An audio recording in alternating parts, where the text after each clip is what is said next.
एका सुंदर गावात मणी नावाची एक पांढरी, मऊ केसांची मांजर राहत होती. तिचे हिरवेगार डोले आणि गुलाबी नाक पाहून सगळे गावकरी तिच्यावर प्रेम करायचे. मणीला दूध खूप आवडायचं, पण त्यापेक्षा तिला आपल्या मित्रांसोबत खेळायला जास्त आवडायचं. मणीचे मित्र होते चिमणी चिऊ, ससा सश्या, खारुखार आणि पोपट पोपू. रोज सकाळी ते सगळे गावाजवळच्या मोठ्या वडाच्या झाडाखाली भेटायचे. एके दिवशी जंगलात भयंकर वादळ आले. झाडांच्या फांद्या तुटल्या, पक्ष्यांची घरटी पडली आणि सगळीकडे गोंधळ उडाला. चिवचे घरटे खाली पडले. तिची 3 लहान पिल्ले थंडीने थरथरत होती. मणीने क्षणाचाही विचार केला नाही.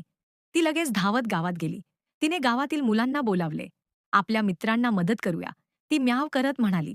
मुलांनी काड्या, गवत आणि दोऱ्या आणल्या. सश्याने कोरडी पाने गोला केली. खारूने बिया आणल्या. पोपूने दूरवर जाऊन मजबूत फांद्या शोधून आणल्या. सगळ्यांनी मिळून चिवसाठी नवीन घरटे तयार केले. चिवच्या डोळ्यांत आनंदाश्रू आले. काही दिवसांनी उन्हाळा सुरू झाला. गावातील छोटा तलाव वाटू लागला. पाणी कमी झाल्यामुळे सर्व प्राणी चिंतेत पडले. मणीने पुन्हा एक कल्पना सुचवली. आपण रोज थोडं थोडं पाणी आणूया. सगळे प्राणी कामाला लागले. हत्तीने सोंडेने पाणी आणले. सश्याने लहान भांड्यात पाणी भरले. पक्ष्यांनी चोचीतून थेंब थेंब पाणी आणले. गावातील मुलांनीही मदत केली. काही दिवसांत तलाव पुन्हा भरू लागला. सर्व प्राणी आनंदाने नाचू लागले.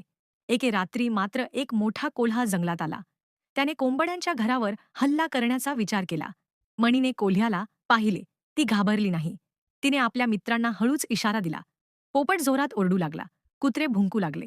गावकरी काठ्या घेऊन बाहेर आले. गावकऱ्यांना पाहून कोल्हा घाबरला आणि जंगलात पळून गेला.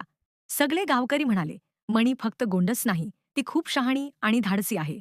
त्या दिवसापासून मणी गावातील प्रत्येकाची लाडकी बनली. कोणाला मदत हवी असेल तर सर्वप्रथम मणीच धावत जायची. एक दिवस गावात प्राणीमित्रांचा छोटा उत्सव भरवण्यात आला.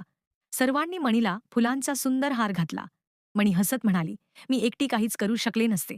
आपण सगळ्यांनी मिळून काम केलं, म्हणून प्रत्येक संकटावर मात करता आली. सगळ्यांनी टाळ्या वाजवल्या आणि आनंदाने उत्सव साजरा केला. बोध, एकता, दयाळूपणा आणि शहाणपणाने कोणतेही मोठे संकट सहज पार करता येते. मदत करणारा नेहमीच सर्वांचा खरा मित्र असतो.